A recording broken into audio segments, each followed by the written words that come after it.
मेरे को एक लेटर भेजे और उस लेटर में ये लिखा हुआ है कि आपको टू व्हीलर में नहीं घूमना है और आपको बुलेट प्रूफ व्हीकल में ही घूमना है क्योंकि आपको थ्रेट है।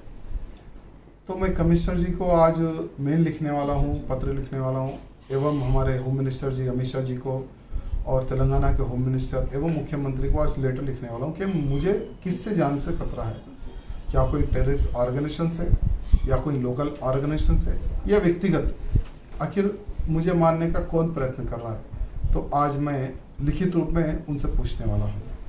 वैसे तो कई वर्षों से कोई ना कोई एक संगठन मुझे टारगेट में रखा है और कई बार ऐसे एजेंट टारगेट में रखे थे जो अरेस्ट भी हुए, और एक विखारुद्दीन नामक एक टेररिस्ट था, उसने भी मुझे टारगेट में रखा था। सो तेलंगाना पुलिस ने उसको वो समय पर भी इनकाउंटर किया था।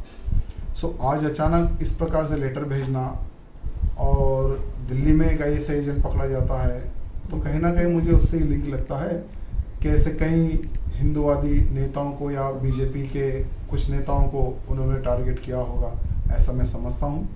तो मैं कमिश्नर जी से एवं होम मिनिस्टर जी से ये निवेदन करना चाहता हूँ कि जो मैं लिखित में आपको दूंगा कि आखिर मुझे किससे थ्रेट है वो आपको बताने की आवश्यकता है। साथ ही साथ मैंने एक 2 साल पहले भी आपको गन लाइसेंस के लिए एप्लीकेशन दिया था। सो वो गन लाइसेंस भी आपने नहीं दिया, आपके टेबल में आपने रख लिया है हमारे सिटी कमिश्नर जी ने।